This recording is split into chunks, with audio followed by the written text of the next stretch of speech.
अस्सलाम वालेकुम व्यूअर्स, मैं मुज़म्मिल अवान एक बार फिर आपकी खिदमत में हाजिर हूँ इस खबर के साथ कि पाकिस्तान तहरीक इंसाफ की जो टलियाँ हिल रही हैं, उन टलियों के हिलने के बाद अब जो डेवलपमेंट्स हैं उसमें बहुत तेज़ी के साथ पेशरफ्त हो रही है। और लंदन के अंदर जहांगीर तरीन साहब की और नवाज शरीफ साहब की एक मुलाकात हुई। नवाज शरीफ साहब चल के जहांगीर तरीन साहब की रिहाइश गाह पर गए और ये मुलाकात बहुत अहमियत की हामिल तस्वुर की जा रही है, इसलिए क्योंकि अदम एतमाद के वाले से जो नंबर गेम्स के ऊपर बात हो रही थी, अब इस बात की तस्दीक हो चुकी है कि वो नंबर गेम्स ऑपोजिशन जिसकी बात कर रही थी कि हमारे पास नंबर गेम्स पूरे हैं, उसके बाद अब इस बात का अंदाज़ा लगाया जा सकता है कि जो तरीन साहब की और नवाज शरीफ साहब की मुलाकात हुई है, इस हवाले से ऑपोजिशन का ये बात करना तो बिल्कुल दुरुस्त करार दिया जा रहा है कि जी अदम एतमाद के हवाले से ऑपोजिशन के पास नंबर गेम्स पूरे हैं। अब जहांगीर तरीन साहब ने नवाज शरीफ साहब से ताउन भी मांगा और उनसे एक ऑफर भी की। उनको कहा कि जी आप अगर अदम एतमाद के हवाले से हुकूमत को फारग करना चाहते हैं तो हम उसके लिए आपको इंशाल्लाह अच्छा रिजल्ट देंगे, हम आपको उसके अच्छे नताइज प्रोवाइड करेंगे और इंशाल्लाह हम उसके ऊपर आपके साथ बैठकर एक मुस्बत पेशरफ्त करने को तैयार हैं, लेकिन हम उसके बदले ये लेना चाह रहे हैं।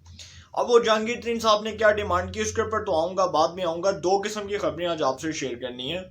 एक जहांगीर तरीन साहब की मुलाकात जो नवाज शरीफ साहब के साथ हुई, नवाज शरीफ साहब रिहाइश गाह पर चल के गए उनकी। और दूसरी बात कि पीपल्स पार्टी का जो पंजाब के अंदर सर्वाइवल है उसके क्या रिजल्ट्स निकल सकते हैं, मुस्तकबिल में उसका क्या फ़ायदा हो सकता है, इसके ऊपर भी बात करनी है। अब जो जहांगीर तरीन साहब की जो मुलाकात है उससे ही रिलेट करती एक बात मैं आपसे करने जा रहा हूँ कि मॉडल टाउन के अंदर पाकिस्तान मुस्लिम लीग नून की सीनियर क़यादत का एक इजलास हुआ है।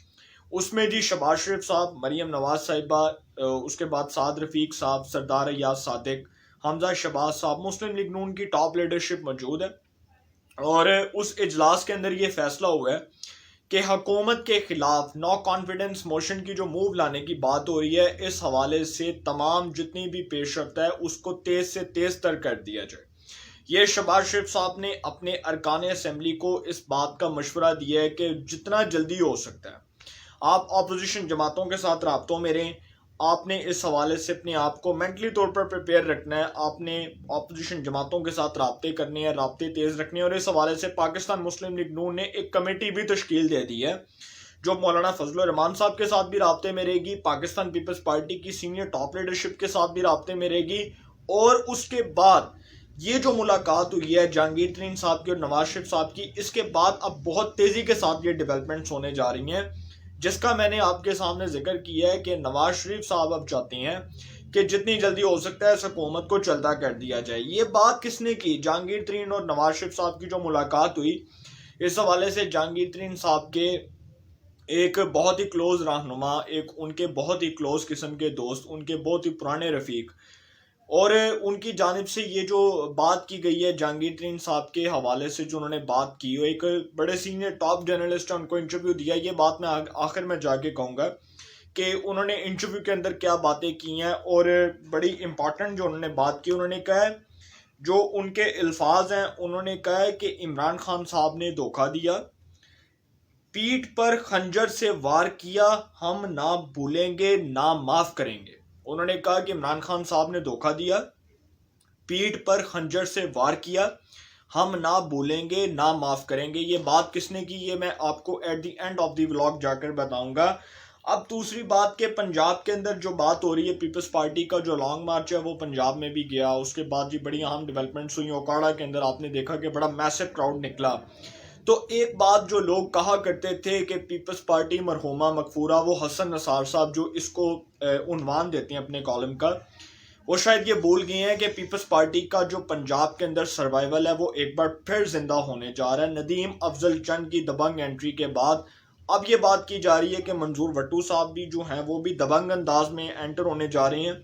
पीपल्स पार्टी का जो पंजाब में सर्वाइवल है उसका अंदाज़ा यहाँ से लगाया जा सकता है कि पहले लोग कहते थे कि जी इस्टेब्लिशमेंट के ऊपर इल्ज़ाम आता था कि वो इमरान खान साहब को 2018 में जी हवाओं का रुख तब्दील हुआ, वो इलेक्टेबल्स जो हैं उन्होंने अपनी पार्टियाँ बदली, इलेक्टेबल्स जो हैं वो अब इमरान खान की तरफ जा रहे हैं। और इलेक्टेबल्स का जो एक बार फिर एक जो बात की जाती है ना, एक बयानिया उसको अखज़ किया जाता है, वो ये कहा जाता था कि जी इलेक्टेबल्स जो हैं वो इमरान खान साहब की तरफ देख रहे हैं। तो अब की जानिब अब जो बड़ी इंपॉर्टेंट बात करने जा रहा हूँ, अब की जानिब इलेक्टेबल्स जो हैं वो पाकिस्तान पीपल्स पार्टी को भी देख रही हैं।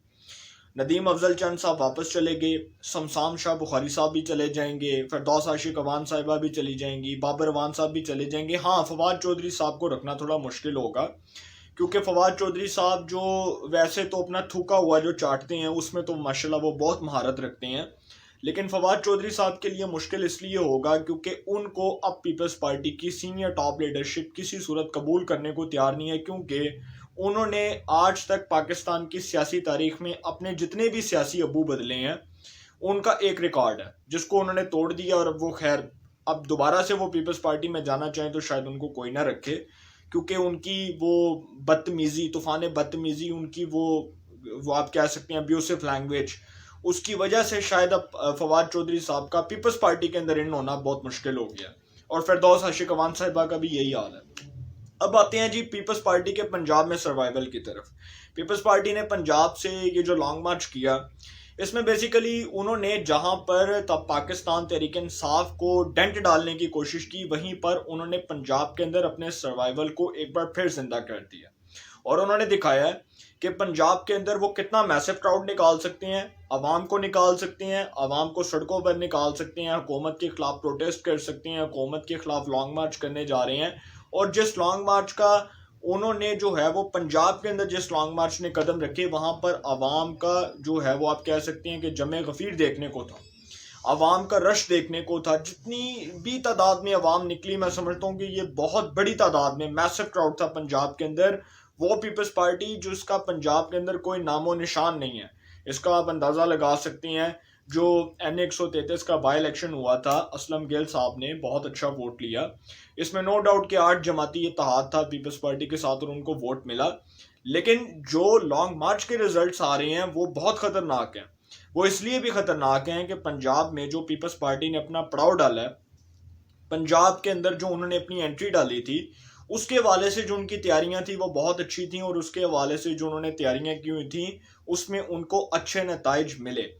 अब पीपल्स पार्टी का पंजाब में सर्वाइवल जो है उसके हवाले से इस्टेब्लिशमेंट की बात की जा रही है कि जी इस्टेब्लिशमेंट के न्यूट्रल हो गई है। और न्यूट्रल इसलिए होगी कि जी इलेक्टेबल्स जो हैं वो एक बार फिर पीपल्स पार्टी की जानिब देख रहे हैं कि हो सकता है कि अगली बारी पीपल्स पार्टी की हो, क्योंकि ये बयानिया था ना कि इमरान खान साहब के बारे में वो बात की जाती थी कि 2018 के इंतखाबात से पहले कि जी हवाओं का रुख बदल चुका है, इमरान खान साहब की हुकूमत आएगी, इलेक्टेबल्स पाकिस्तान तहरीक इंसाफ में जा रहे हैं। और अब वही इलेक्टेबल्स जो हैं जो पाकिस्तान तहरीक इंसाफ का हिस्सा बने पाकिस्तान पीपल्स पार्टी से निकल के, अब वही इलेक्टेबल्स एक बार फिर पाकिस्तान पीपल्स पार्टी में जा रहे हैं। तो इसका ये मतलब नहीं है, हरगिज़ मैं ये इल्ज़ाम नहीं लगा रहा कि इस्टेब्लिशमेंट की पीपल्स पार्टी से कोई डील हो रही है या इस्टेब्लिशमेंट को डील करना चाह रही है।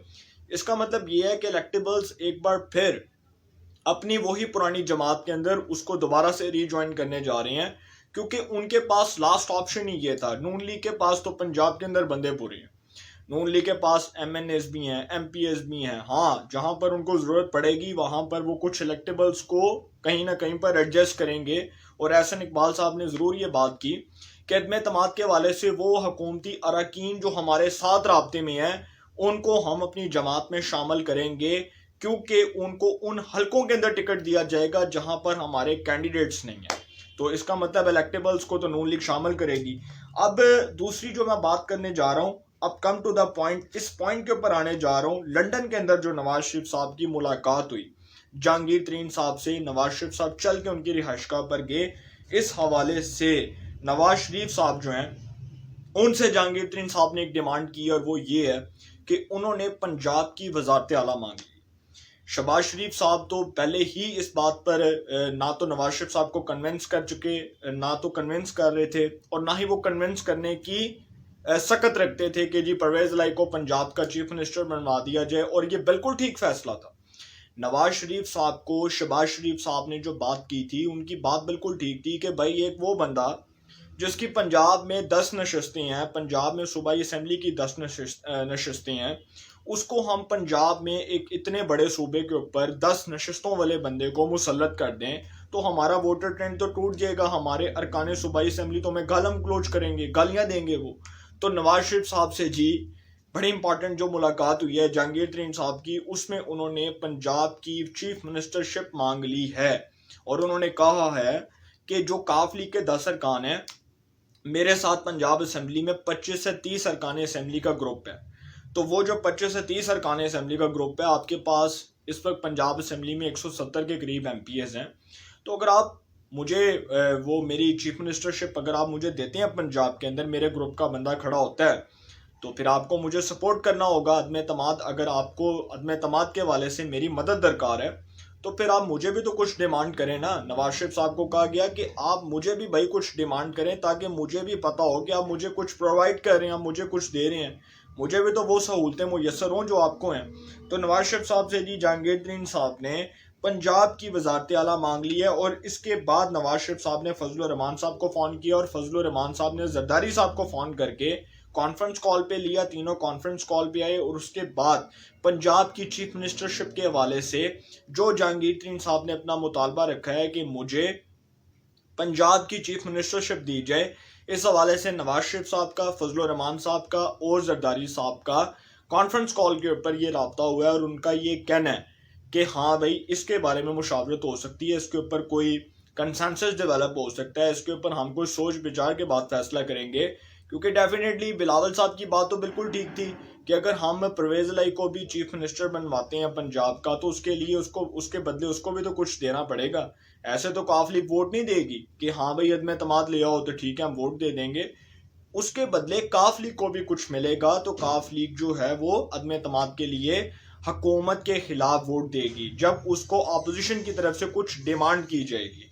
तो इसी तरह जहांगीर तरीन साहब ने कहा कि जी जब मुझे कुछ डिमांड किया जाएगा तो मैं पंजाब की चीफ मिनिस्टरशिप जब मुझे मेरे ग्रुप के बंदे को मिलेगी, जब मेरे ग्रुप को मिलेगी तो मैं ज़रूर हुकूमत के खिलाफ जो है वो अपने ग्रुप को खड़ा करूंगा और कौमी असम्बली में इनके खिलाफ अदम एतमाद आ जाएगी।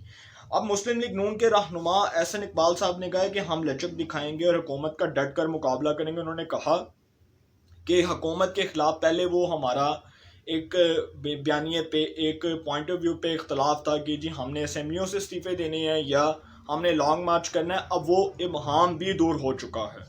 उन्होंने कहा अब वो इबहाम भी दूर हो चुका है और अब हमारे ज़हन में वो पॉइंट्स नहीं हैं क्योंकि अब अपोजिशन यकजा है। अपोजिशन इस बात पर कंसेंसस डेवलप कर चुकी है, अपोजिशन इस बात पर कन्विंस कर चुकी है कि हमने हुकूमत को चलता करना है, इसको, इस निज़ाम को, इस जालमाना निज़ाम को, इस जबर वाली हुकूमत को हमने घर रुखसत करना है जिस हुकूमत ने अवाम के वोट के ऊपर डाका डाला।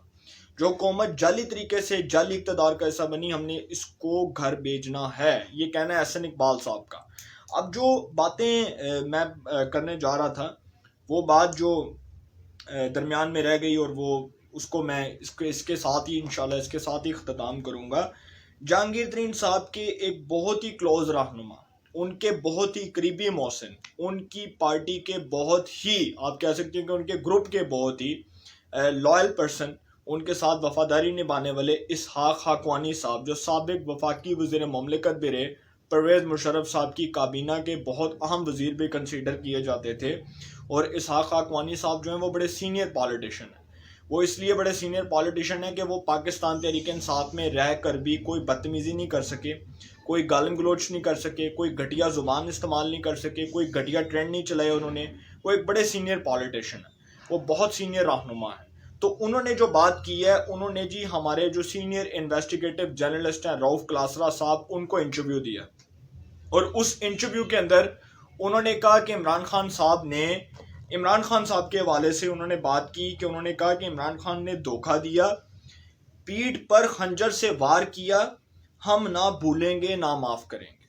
उन्होंने बड़े स्ट्रेट फॉरवर्ड अल्फाज में ये बात की। उन्होंने कहा कि इमरान खान साहब ने तो जहांगीर तरीन साहब को धोखा दिया, उनके खिलाफ मुकदमात बनवाए, शुगर इंक्वायरी स्कैंडल की रिपोर्ट के अंदर उनका नाम पब्लिक किया, उनकी फैमिली को हरासा किया माजरत के साथ, उनकी फैमिली के ऊपर प्रेशर डाला, उनकी फैमिली को इस हद तक प्रेशराइज्ड किया कि वो मुकदमात के अंदर जो है वो अपनी बेगुनाही साबित ना कर सकें।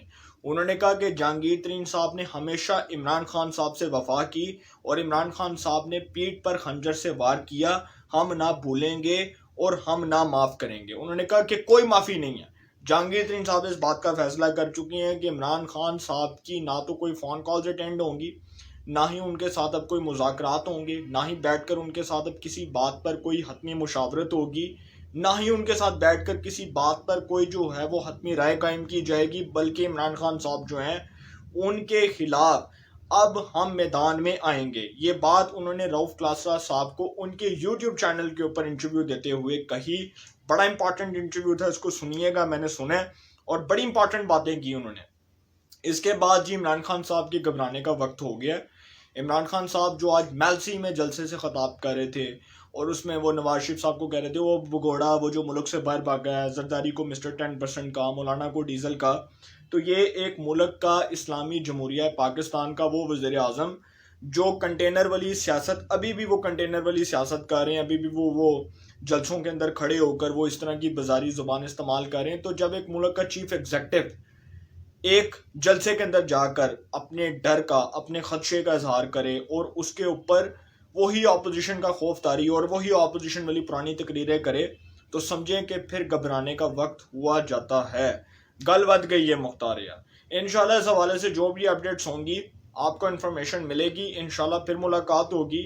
अपना बहुत ख्याल रखिएगा। अल्लाह ताला सबको खुश रखे। मुल्क पाकिस्तान पे अपना खास करम फरमाए।